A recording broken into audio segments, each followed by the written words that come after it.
everyone. Welcome to this episode of Claims Never Sleep. I'm your host, Meghan Henry, and joined by, once again, Jen. I have to stop saying you're my favorite co-host because you're pretty much just my co-host. That's kind of like when my kids ask, who's your favorite child? And I always tell my son he's my favorite son. And he's like, but I'm your only one. Yes. My grandfather used to do that too. Who's your favorite grandfather? I was like, well, you're the only one I got. But I do that with my kids too. I'm like, you're my favorite 10-year-old. Exactly. So yeah, I think I definitely need to get away from calling you my favorite co-host. I just think you're just my co-host, and then anyone else who comes on is a special guest. That's you heard it here first. We're changing it. Well, today we're joined by Cade Williams, and Cade is the Assistant VP in Risk Management and Claims at Marriott Vacations Worldwide. And I talked to him a few weeks ago, and he really likes our firm mentality as to how we look to claims and how do we try to resolve cases, and we kind of share a similar philosophy. We kind of bonded over that a little bit, and just he's a great guy, great guy, and a pleasure to talk to. So with that, let's bring him in. This is the Claims Never Sleep podcast, presented by Cruiser Mitchell, with your host Meghan Henry. Good morning, Cade. Welcome to Claims Never Sleep. How are you today? Good morning. Doing well. How are you? I'm well, and we were talking about this in our pre-podcast chat. Your background is something to be desired at the moment. As you were saying, it's pouring where you are. It's pouring where I am. I'm looking out my windows, and it's like raining like cats and dogs. So sitting poolside in a tropical atmosphere is definitely appealing at the moment. Yes, I wish this wasn't a virtual background, but it is. And I'm actually working out of my office in Maryland, where the weather is not nearly as nice as this photo represents. So you mean you're not on a balcony in a tropical paradise overlooking a nice pool? I am not. Oh, well, something to strive for. Maybe next time, maybe part 2, that's where you can be. Absolutely. Well, Cade, you and I had talked a few weeks ago, and you and I connected on LinkedIn. You recently got promoted within Marriott Vacations, and I want to talk about that soon. But first, I want to talk to you about what I talk to everyone on this podcast who comes on is how did you get into claims? Because very rarely do I find someone who comes on and said, I always just claims was my passion and I just knew it's what I wanted to do. Most of everyone they fell into it, or they were a major in college that were like, well, what am I going to do with this? And same goes for lawyers too. Very few lawyers decided early on that they wanted to go to law school. So what's your story? Well, I think it does date back to college. I'm one of the few that had a desire to be an insurance adjuster as I left college. And I'll give a little more background regarding that story. But as most college students, I changed majors 4 or 5 times. And where I eventually landed was a finance major. And then there was an option to specialize in insurance where I went to college at the University of Alabama, Roll Tide. But through those insurance specialization classes, nearing graduation, actually, there was a guest speaker who was a commercial public property adjuster, which is interesting because now that I'm on the insured and more of the business side of the world, public adjusters don't have an excellent reputation, but it was actually a public adjuster that talked me into the industry. And it helped that he was telling us how many millions of dollars he makes a year. And so to a college student who had that goal in mind, it was a rather enticing industry to further explore. With that said, though, I really didn't have a plan as to how I was going to enter it. And so I think it was a week before graduation. I was spending time with my neighbor in the student living community that we resided in. And it just so happened his father was with him that day, and he asked me what I wanted to do. And I told him be an insurance adjuster handling property claims. And he said, well, that's exactly what I do, and I'm hiring. So he pulled the drug test out of his vehicle, tested me, and I passed, and hired me on the spot. Oh, But wow. what I quickly realized is you have to play the long game. You're not going to make millions of dollars right out of the gate. Instead, I think my first job I was making short of $40,000 a year, and so we came a long way since then. Still striving for that $1 million mark. I'm a long way from there as well. You and I both. Yeah.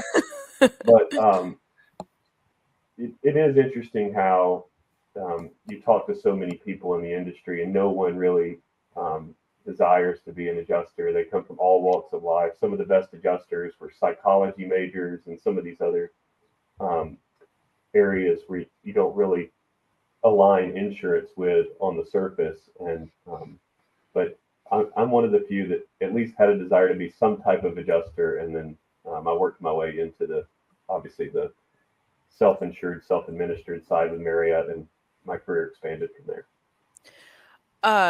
Well, quick question though. I want to go back to college though.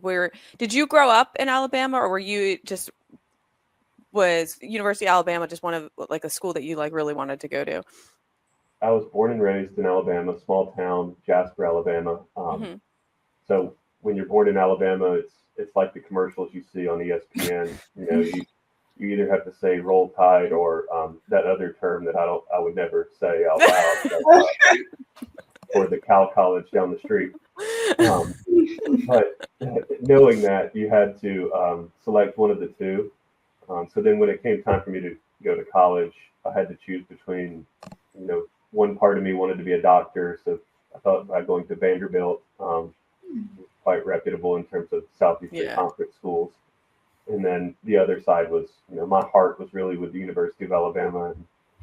And it helped that I saw an upward trajectory for their football program, and I thought it would be a good time to go there. And fortunately, not that football should be the gauge of how successful a college is, but I did get to witness 3 national championships while I was there, so it was a good time as well. Yes, absolutely a good time. I went to Georgetown, and it happened to be that the time that the basketball team was decent, which made it a lot more fun. Not I can't say we had 3 national championships. We probably made it to Sweet 16 once, but it definitely helped the overall campus environment when you have that going on. So I get it. I went to a small liberal arts college in Connecticut, but my now husband was at Penn State. So I was there every weekend in the fall, obviously, to the point where my junior year, one weekend, somebody said to my husband, like, "Where's Jen? Why isn't she here?" And they said, "What do you mean? She's at school." And they said, "She doesn't go to Penn State?" And they're like, "No, she just comes to the sporting events." Penn State has the best fans. I remember them visiting Tuscaloosa one time, and we had a great time. Just celebrating it. They celebrated despite losing, of course, but they celebrated with us after the game, so it was a good time. Yeah, it is. When you say we're the best fans, I wanted to respond with like a "we are," And I thought. And one other question about Alabama, because I can't have you on here because I haven't had the opportunity to talk to many University of Alabama alumni, but is the rush as crazy as it seems on TikTok? Yeah, so I was in a fraternity as well, so it absolutely is, and I'll leave it at that. It's funny. Yeah, it's like incredible. I'm like every fall, like me and my cousins are like, "Are you on Rush Talk yet?" Like, my wife is fully engaged in exploring the Rush Talk videos as well. Yes. So then you are one of the few that decides in college you want to go into claims. You get into claims. So you work for a while as an independent adjuster. And how did you eventually make the transition over? Because then you went to Marriott straight from there, right? So what was that process like for you? It's not one that I expected in terms of how it played out, but my wife, at the time, we were just dating, and so she graduated college a couple years after me, also from the University of Alabama. And at that point, I was working in Birmingham in that first job out of college. So my role there was actually, even though I thought it was going to be handling property claims, what it turned out to be is more of a trucking liability adjuster / investigator.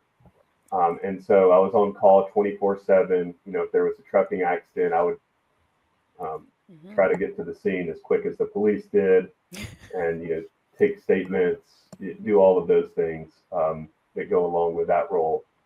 But then from there, my wife graduated. We decided we wanted to move to the DMV, so DC, Maryland, Virginia area, because her parents are located still in Northern Virginia. And naturally, that meant I needed to find another job. My employer at the time wanted to shift all of their employees from salary to a pure commission-based employee. And when I knew I was trying to really start a family, and do all of the things that go along with that, commission-based roles weren't something that were very appealing to me. So I started looking at other opportunities. Fortunately, found, I think it was a claims adjuster 2 role was the name of it, with Marriott International. And it's kind of funny how all that played out too, because it was an intense interview process. I had to travel up, first time experiencing driving in the snow. I spent, the night with my future in-laws, who, that was a daunting task at the time as well. But so I went through all that, and then I never heard from the company. So I actually had to call back 3 weeks later, and I was like, I was just checking in to see about the status of my candidacy. And they were like, oh, you're hired. Nobody ever called you? I thought that was an interesting turn of events. But so then, obviously, that made us move that much quicker from Birmingham to this area. And now we reside in Maryland, because my office was, when I worked in that role, was a few minutes down the road from where we live now. And then my wife, it turns out, shortly thereafter, she found a job with Marriott International. So then we were a Marriott family. And, then the rest, kind of progresses along those lines. I wonder, what would have happened if you hadn't followed up? Is that part of the test, maybe, of the interview process, being like, let's see who's a go-getter and who's going to follow up on their application and who doesn't, and if those who follow up can get the job. I questioned that as well, especially after I assumed the role and then eventually became a supervisor, having to hire others. But what it turned out to be is just when you rely on third-party vendors to handle your recruiting and follow-up processes, then those kinds of things can happen. Yes. People drop the ball. Yeah. Well, good for you for following up. And is your wife still employed by Marriott as well? She was. So we have a 6-month-old son, Stetson, and she's decided to be a full-time mom for the time being. But I think there's an opportunity for her to go back in the future if she desires. But we made the decision as a family that we'd rather her raise our child, at least until he's 1 or a little older. Yeah.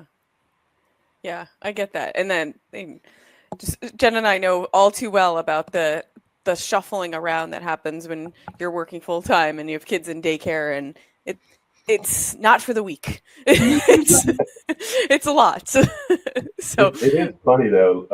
I kid with people because we were both getting the same discount on hotel rooms, and I told my wife, it's like, we really need to diversify this family. One of us needs to go to work for an airline, and then we can get the plane free flights or cheap flights, and then also the cheap hotel room. That is the way to go. I agree.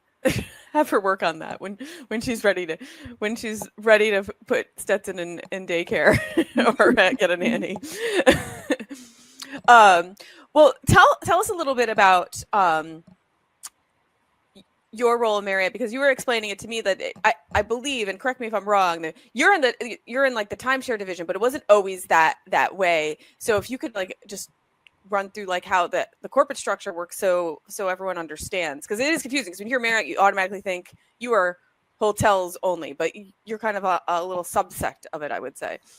Yes. So Marriott International is self-insured to a certain degree and then self-administered in terms of how they handle their claims.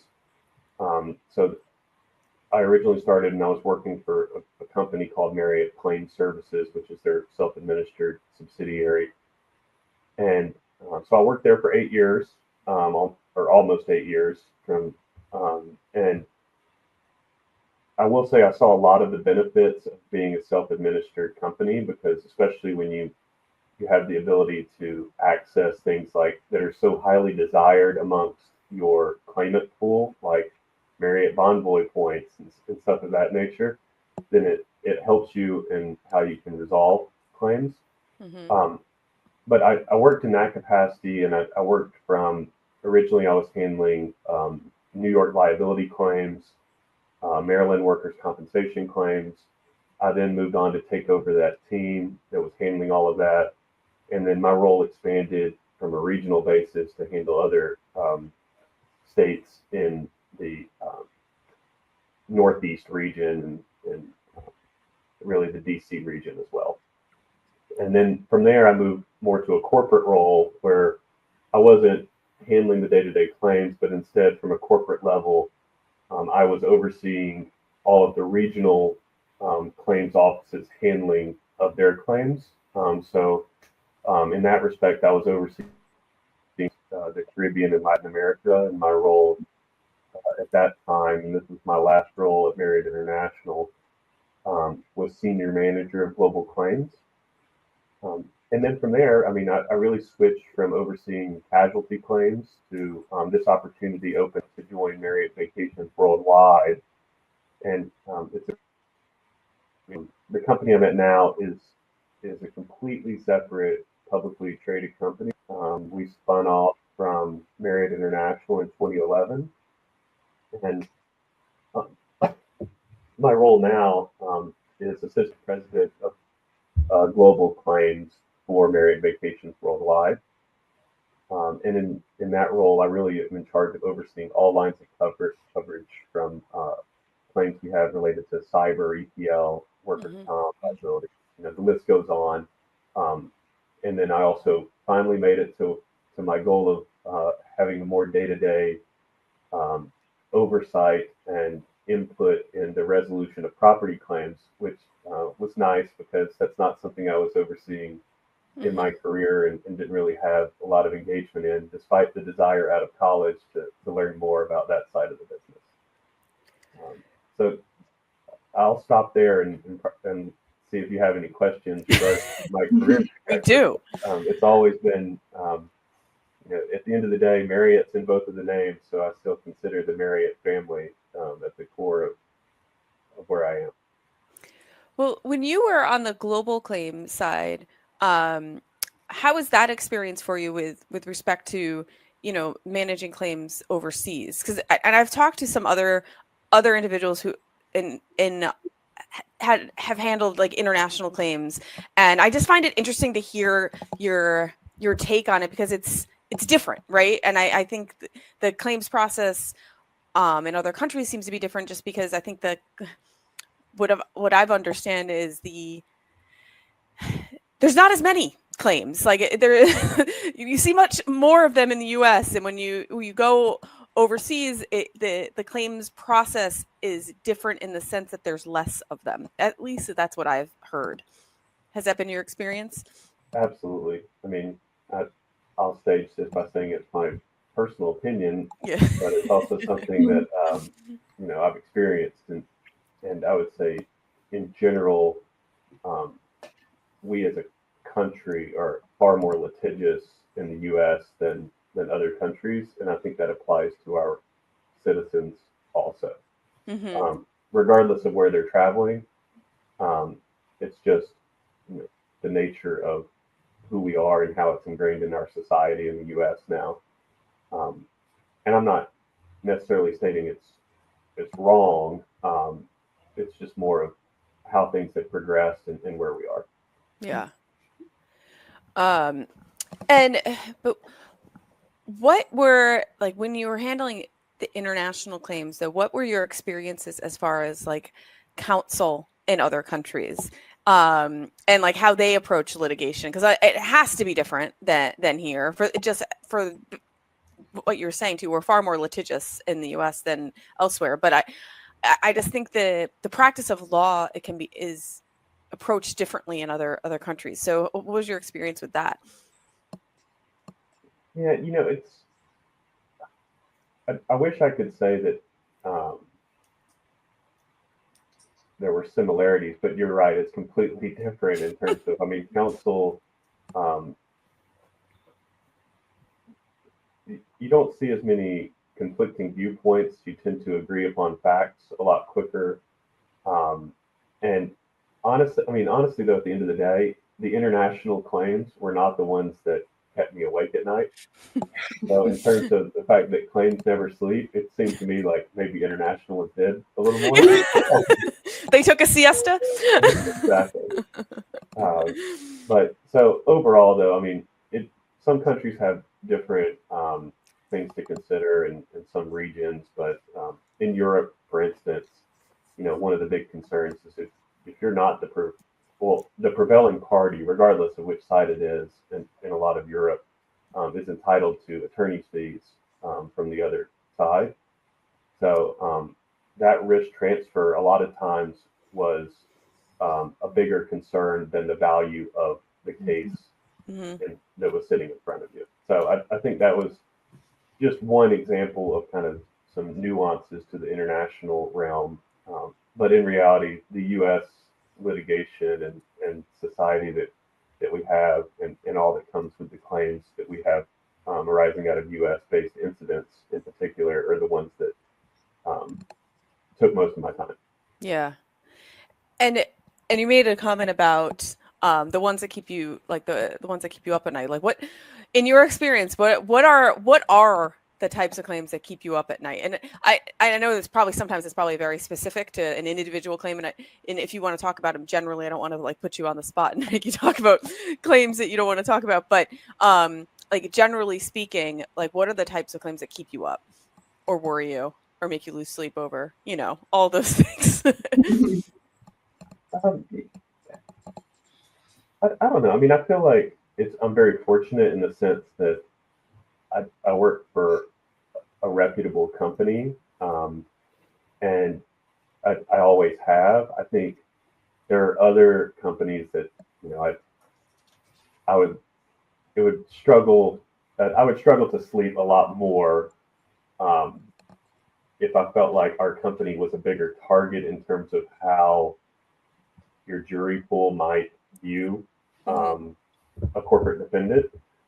But I think what we can do is we can show the impacts that we make on the community to combat some of the reptile theory that we're seeing in the industry. And at the end of the day, I guess the claims that keep me up at night you're right, they're very incident specific, and I can't go too far into details there because No. But I would say in general, it's more to do with the venues than the facts. Yeah. And it shouldn't be that way, but that it is. And so Yeah. I'm very much a fan of call a claim what it is, and just, and I think that's where I kind of align with your firm's mentality is just look at the facts at any given point in time. I mean, the day the claim comes in, you can price the case, and then every day thereafter, you can price the case. So I think that's where we've struggled as an industry is adapting to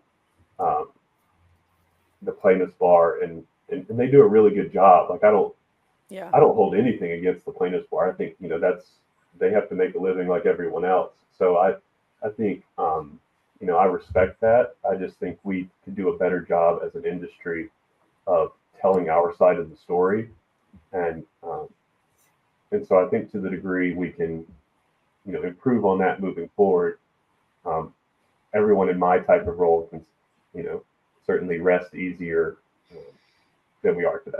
Yes, I spent probably half of my career handling claims and then half practicing law. I kind of did like a backwards law claims, now back to law, against what most people do.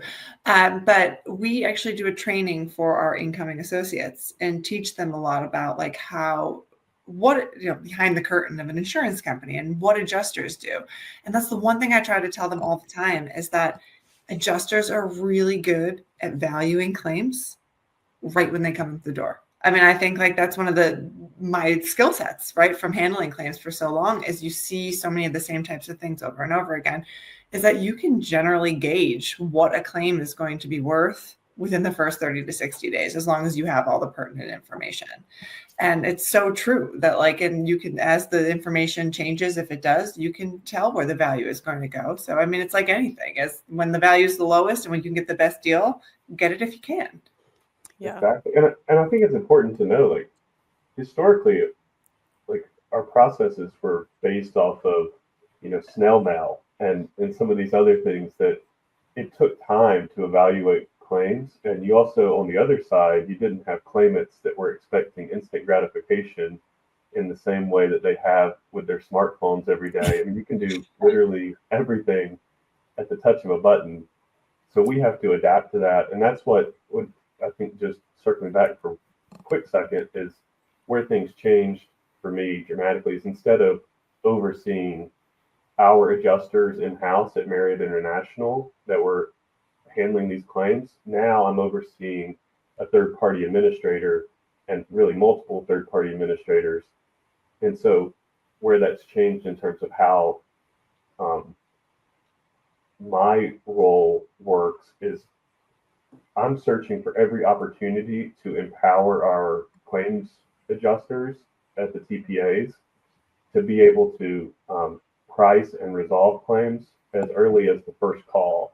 Mm-hmm. And then not only price and resolve them as early as the first call, but also find a way to instantaneously pay the claimant. Because, I mean, these are our, like, and that's, but we also give them options. Like, there's one of two roads, and we're not trying to just settle them quick. We just want our injured owners and guests in particular to be able to move on with their life as quickly as they would like to. Mm-hmm. But if they would prefer to have a longer conversation and make sure everything's, fully considered, then there's an option for that too. So I think that's where we've landed. It's like, let's have a conversation from adjuster to claimant and decide which road we'd like to go down, and we'll proceed accordingly. And that is something that I think, though, is a little bit unique, though, to Marriott Vacations, because you're dealing with like people who have timeshare. So it's like, it's not someone, and not that you would handle it differently if it's someone who's coming in and leaving, but these are people who are returning and have basically bought a piece, right, of Marriott. So they're returning year after year, or or however their schedule is. So there's actually, I think, an extra level of customer service that you want to give these claimants, because they're not just claimants, they're guests of Marriott too. So I can kind of understand why you want to take the mentality almost instantaneously, resolve, because you want to, you're still creating an atmosphere where you want to take care of your guests. Absolutely. And there's no doubt that what I like to do, though, is I like to view all guests and owners on an equal playing field, even though, obviously we appreciate the fact that you're an owner as well.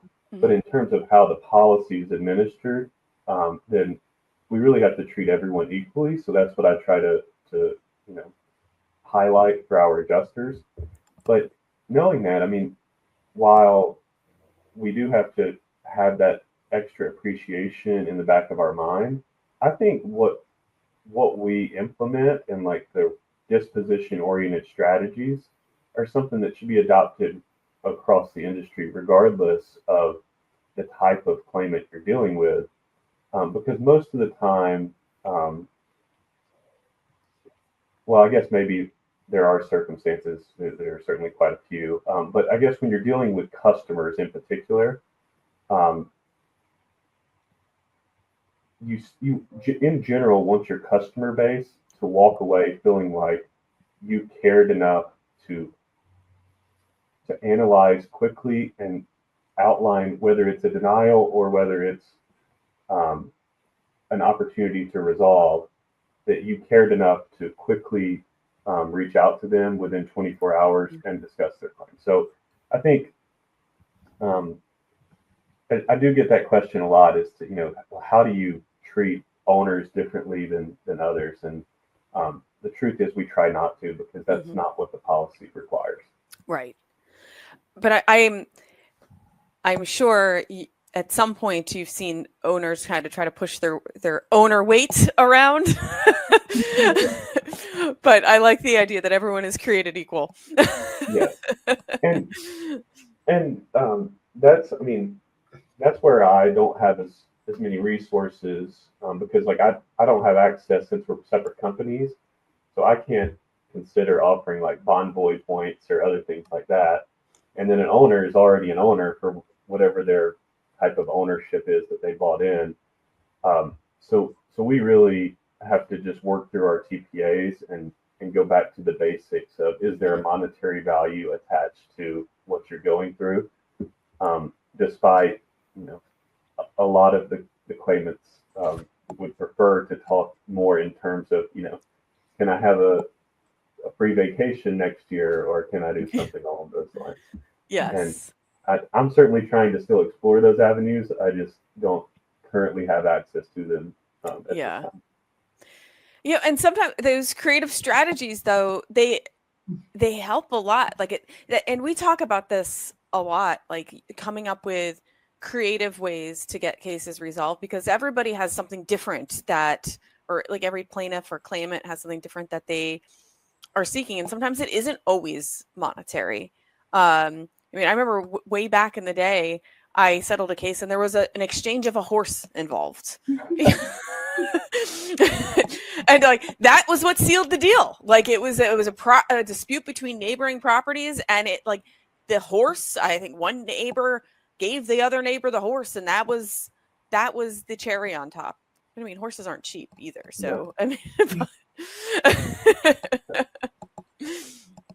So one thing that I wanted to touch on that you said, and now for everyone in the claims and legal industry, they may understand this, but you have handled a wide variety of claims. Like the fact that you started off as a property adjuster, and then you said you did workers' comp and liability in 2 different states at the same time. Now you're overseeing EPL and cyber. That is quite the gamut. How did you learn all the different areas, and what is your favorite? Yeah. So I go back to the old Nick Saban philosophy of never satisfied. I also was mentored early on in my career at Marriott International. And my mentor at that point said, as much as you can, expand into other states, other coverage lines, and learn more about just our business in general across the board. And so I've really sought out every opportunity to do that. I will say my heart is always going to be in the liability realm. It's more interesting than workers' compensation and some of the other ones. But every day I'm looking for some other way that I can expand the impacts that I'm making on the industry. Find a new type of claim. That's why I love claims. It's every day you deal with something different. And I tell people that my job now, because I get to be on all these mediations, and my role within those realms is a variety of things, but the one I enjoy the most is to get to actually face-to-face tell our injured owners and guests that I'm sorry we have to meet under these circumstances. I hope we can reach a resolution.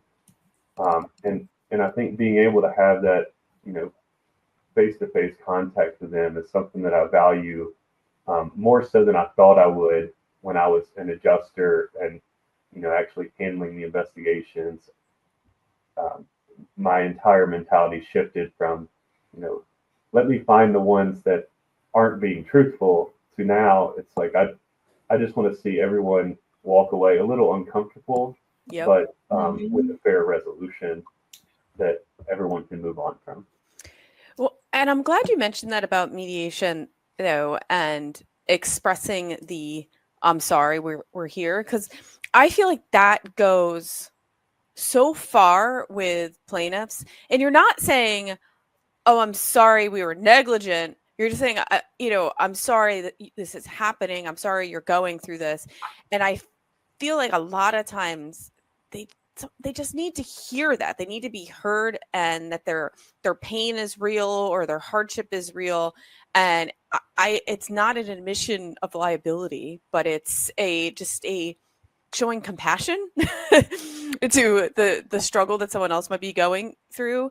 And I've always liked to have, in the right case, I should say, my insured there at a mediation to express those types of sentiments, because I do feel it helps. Absolutely. I mean, I can't tell you how many times a case has been resolved, and then before the mediation ends, opposing counsel goes out of their way to tell us how much of an impact it made, just for the claimant to hear directly from a company representative that, they're sorry that we're here under these circumstances. Yes. And so that's something that we strive to do on the majority of claims. There are, of course, the ones that have more questions surrounding them, and very, very few of those, but there are some that maybe I can't say that honestly. Yes. Right. Yeah.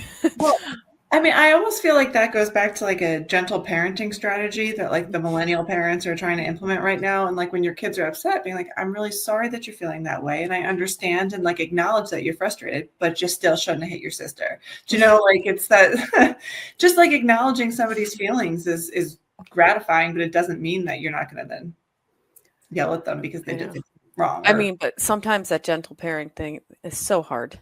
Well, exactly. Like you're saying, like there's sometimes that they just do something that you're just like, ugh. I don't even want to say anything nice to you right now. I mean, I'll digress, but I feel like I've gotten to the point that I try not to yell, and now my non-yelling is like, now they know I'm annoyed too. They're like, but you have that tone that you're annoyed with me. I'm like, because I am annoyed with you, but I'm trying not to yell at you. And understand your point of view, and I'm saying all the things, but like, yeah, but you say it with an attitude voice.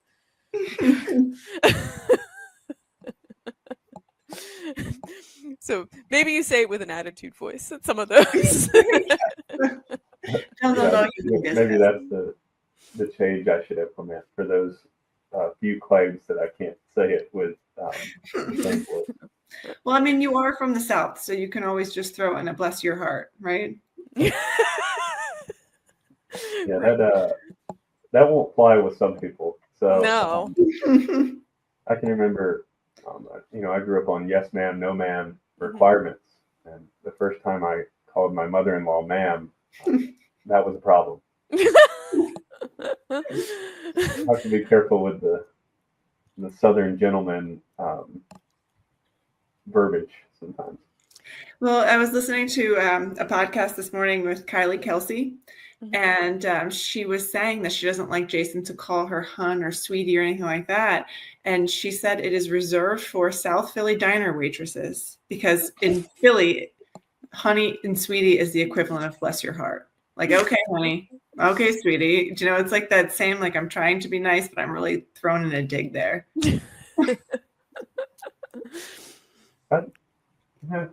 I'm self-reflecting as you talk through that,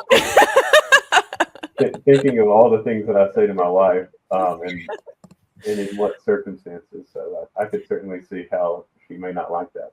Has it been different for you from moving from Alabama up to Maryland? Has there been any like cultural differences that you've seen besides driving in the snow? Which is probably like an inch Like, it's not like you see a lot. Yeah, we haven't had a ton of snow since I've been here. I mean, a couple of large ones. The weather's certainly, well, I wouldn't say a whole lot different, but it's different.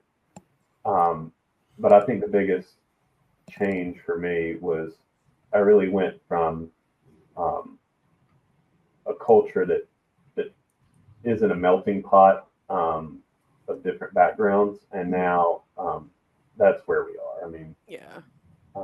But I think it was a change that's certainly brought a lot of solid perspective for me. And, I think this is a great area where I'm living, although I don't know what the future holds. And my wife wants to move to Maine or somewhere further north. I don't like the snow, so Maine was probably not a good choice. Yeah. I'd like to move south. She'd like to move north, and that's why we are probably stuck in this area. Yeah, it seems like you're in a happy medium at the moment. Although Maine is beautiful, but if you're not looking for snow, and that's not the place to go. But very nice people. Oh, very nice. And we're up there every summer spending time. So the summers are beautiful and the weather's awesome. I've never spent a winter there, though. I don't know how that would go for me. Although a snowmobile could be fun. Yes. Mm-hmm. Yeah, that could be. You really could embrace the winter outdoor activity lifestyle. There's a lot to do there, but it does involve cold, wet snow typically. Yeah. And not as much football. No. Not as much football. No, you're none. I don't jump on bandwagons. I have to join it. I have to cheer for a team in close proximity to where I live. So I guess if I moved there, I'd have to join my wife's team, which is the Patriots. Mm-hmm. Yeah, there's nothing wrong with that as a Patriots fan.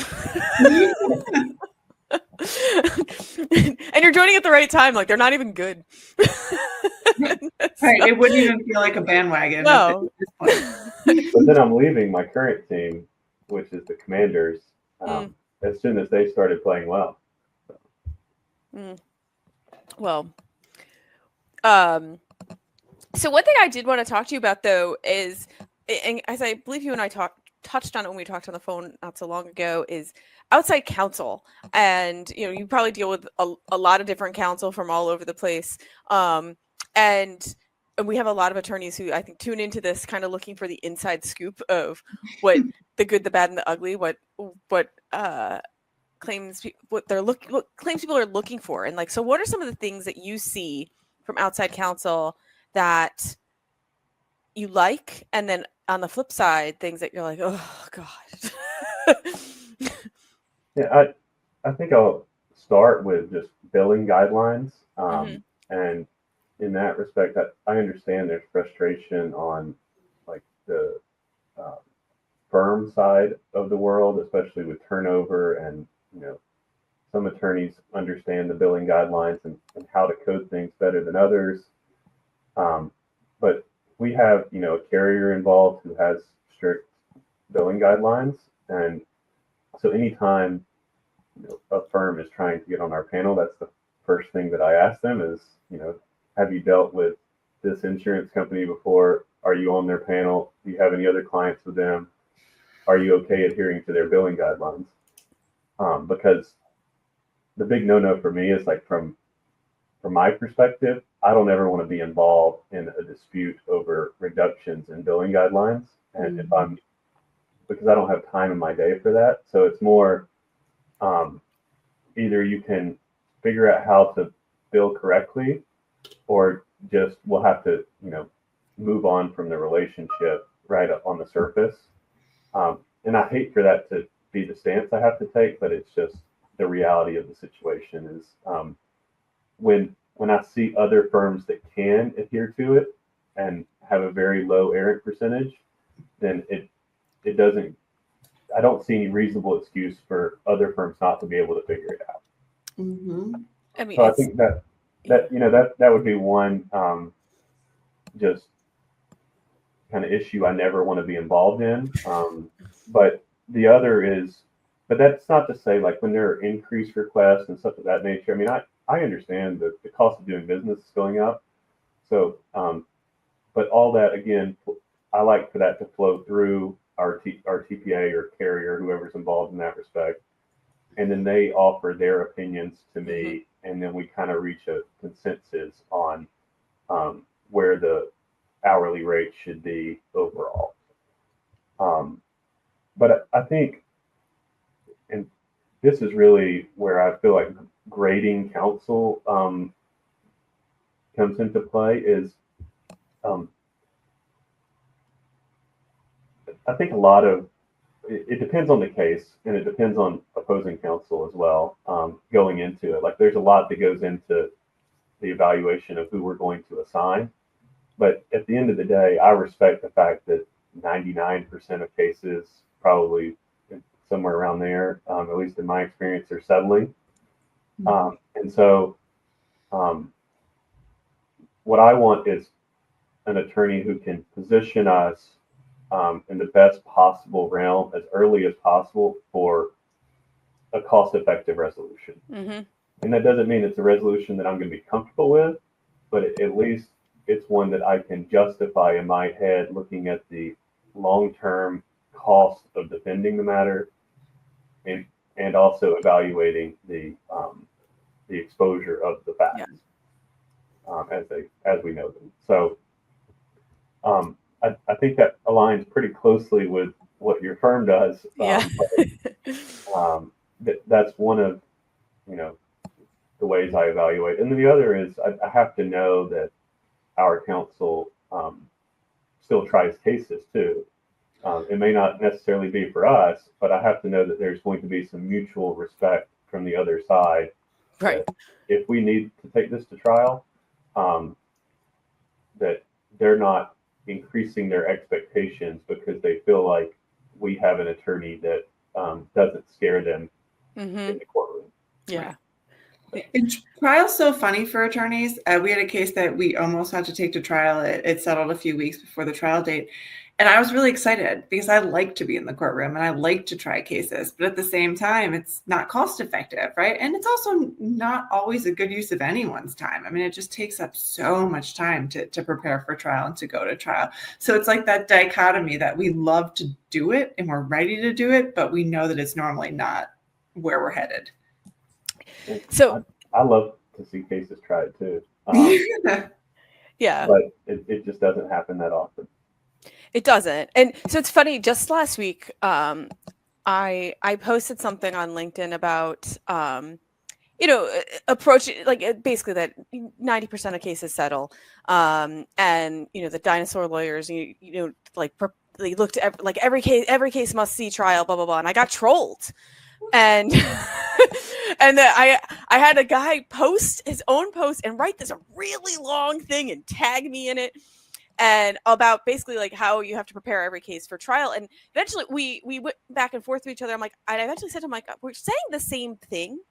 I'm not saying you shouldn't look to a case and prepare accordingly for trial, but you shouldn't just work up a case as if it's going to trial just because that's what you're supposed to do. You have to look and see, okay, what is our exit strategy for this case? And you can pretty much figure that out early. Are there roadblocks along the way? Of course. But, at the outset, just like we were talking about, is you have a good idea of what the dollar is going to be. You have a good idea what your challenges are going to be. And you have a good idea if there's another exit strategy, or maybe this is one that you're going to have to work up for trial, but you pretty much will figure that out early on. But I was on Friday, I'm like, I think I texted Jen. I was like, I'm getting trolled. Like, like this guy even made a graphic. Turns out, like, we were kind of, again, we were saying the same thing from different sides, and he was maybe misinterpreting my points, as often happens, because I think a lot of people see that messaging and they take it as, oh, you just roll over and you want to settle every case. And that's not the messaging. The messaging is, no, you have to define the win according to what the client wants, and not just work up a file just for the sake of working it up. And there has to be a purpose behind everything that you're doing. Absolutely. And despite us having all these disposition-oriented strategies and everything, I can sit here today and say there's not a case that I can recall that I feel like we grossly overpaid for a settlement. So there were ones that I was uncomfortable with the amount we paid, but there's a huge difference in my mind between being uncomfortable, which is where a settlement should happen, and grossly overpaying something just to avoid, a nuclear verdict or whatever they're calling them now, thermonuclear, stuff of that nature. But the other thing I have in the back of my mind recently too is I do want to see attorneys develop their courtroom skills, and I have to know that the attorneys on my panel, how they present at trial. So I'm always looking for that one case where, and I do tend to pick those, especially recently, where I'm like, okay, we're really not trying to resolve this. Like I want this to go to trial. I want to see our attorney in action. And so, that doesn't happen very often, but that is something I'm trying to work on because I want to see, the experience for our panel attorneys and let them develop as well. I think if you can, and if I see somebody's an ace in the courtroom, then not only did I see it, but chances are with all the video, and I forget the name of what's the website you can watch a lot of the court hearings on. But I know Plaintiff's Bar and everyone watches those too in the future. If they know they're going to go up against somebody who's won a big case, then there's mutual respect that in the long scheme of things, the extra money I spend on a case to try it now, helps bring back a more reasonable settlement value on future cases with other attorneys.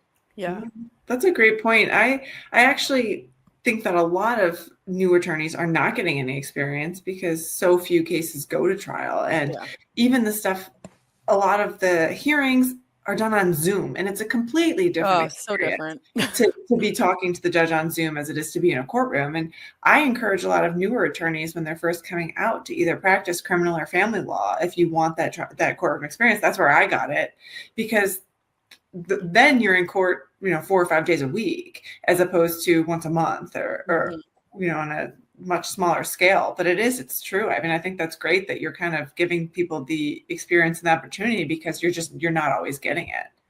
Yeah. Yeah.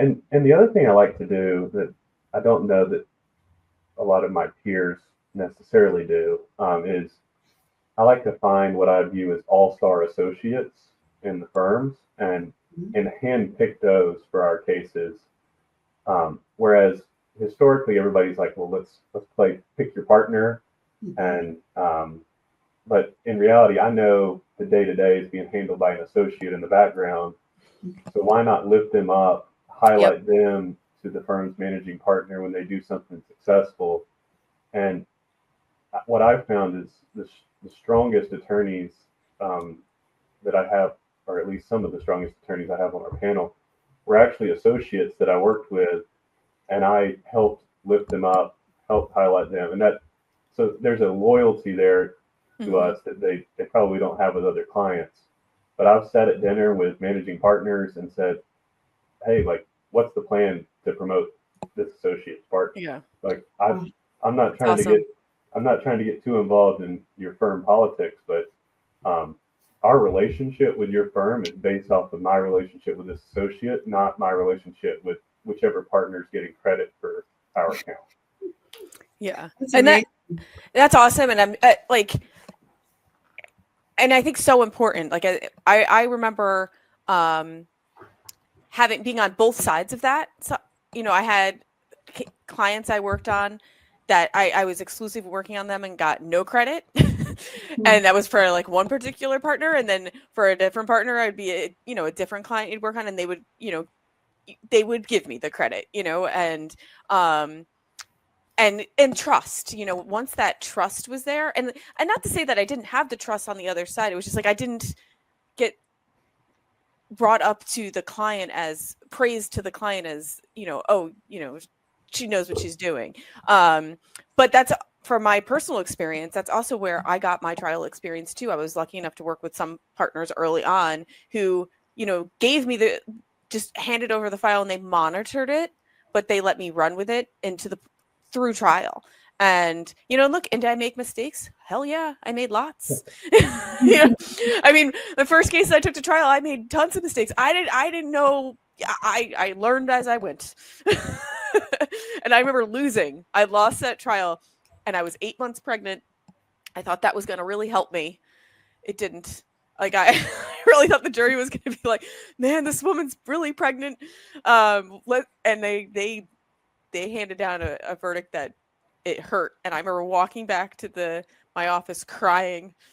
I was obviously very emotional because I was 8 months pregnant and going to that partner's office. And he's like, no one died. Like, did you recommend the settlement that, before the verdict came out? I was like, yes. And like, no one returned my calls. I sent them emails and I called. He's like, that's not your fault. Like, and I learned from it. But it was such a valuable experience though, too, to make those mistakes and to have that experience and be on there on my own. But it was scary too, because it was new. Yeah. And so I think the respect that I have, not to say that, some mistakes don't lead to firms or attorneys being off our panel, because that Yes. certainly happens. Yes. Usually a couple of times a year. But what I do always try to keep in my mind is that there's a reason they call it practicing law. I mean, you have to have practice to make your craft perfect. And I think, what we're always trying to get to, at least with these disposition-oriented strategies, sometimes it feels like more practicing settlement than practicing law or trying cases. So I think it's always going to be a balancing act. There's no perfect science to it. But I think going into it with the right mentality and perspective from the client point of view is important, to give people grace when minor mistakes are made, and most mistakes are curable anyway. Most are. Some are not. Most are, though. Well, we're just about out of time, and I wanted to ask you this before we close up. Knowing what you know now from your career progression, what advice would you give your younger self? Oh, that's an interesting question. I mean, it's like the hardest question I ask. I honestly, not only do I apply this in a professional sense, but in a personal sense too. I try to make every decision and then not really look back too often. So it's because like if you focus on looking back, you're not able to enjoy what's in front of you. But with that said, I think honestly, looking back at my career and how it's progressed, I don't know that there's much I would do differently. I've loved every second of my claims career. Whether the future is in claims or whether I decide to try something new and spread my wings more into like the enterprise risk management side of the world, where you still deal with claims, but it's just one section of the responsibilities. That's to be seen. But I think the one thing that I wish I would have done more of early on is, once I realized how good of a career path this is, sharing that knowledge and engaging the younger generations, because the best position leaders to engage the younger generations are those that are closest in age to the younger generations. So yeah. I think the older I get without sharing my experience and without, especially with college students who don't have a plan in mind, this is a really good sector to be in. AI is going to take over certain aspects of it, but overall, you're going to need the human touch, especially with complex claims. And I think what transitions well isn't so much based off of what major you're studying in college or a specific background, and it goes more into your emotional intelligence and how you can understand and see the opposing side viewpoints, and be able to have that empathy and put all the things together to really manage the emotions of every different type of claim you encounter, along with the analytical skills to analyze coverages and stuff of that nature that's required. But I think if I could do it all over, in short, I would engage younger generations to explore the claims industry in general, more so than I have today. You're not out of time. You still got time. You can still do it. But that is something that we hear a lot, is that sentiment, like, just you need to get the younger generation excited about claims and coming into this profession, because there is so much opportunity to be had. And you saw it early on, right? But like, that's not everybody. And they, like, I mean, I barely even knew, like, when I graduated law school and I got my first job in insurance defense, I didn't even really understand like what that was, like, until I started. I'm like, oh wait, like, so we're defending claims on behalf of the homeowner, but the insurance company, like, it was all new to me. I didn't understand it at all, and I think most people don't. So I think there's still time to be the champion of going into insurance. You can still do that. Yeah, and don't get me wrong, there are some claims roles that are, very repetitive and aren't as intriguing.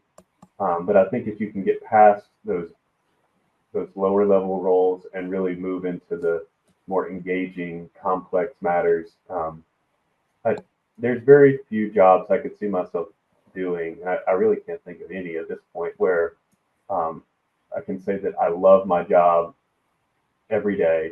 Every day there's something new, and that's how I was raised, is find a job that you love and never leave it. So that's what my father did, despite not making great money. He opened his own business, but I think those are some of the core values that were established in me, and the perspective that I have is the grass isn't always greener somewhere else. And in my mind, the grass is very green in the claims industry, and hopefully more people join. I couldn't agree more. Well, Cade, thank you so much for joining us. Of course, for all our listeners out there, if you like what you hear, please like and subscribe to Claims Never Sleep. You can find us on your favorite streaming platform as well as YouTube. And thanks for tuning in.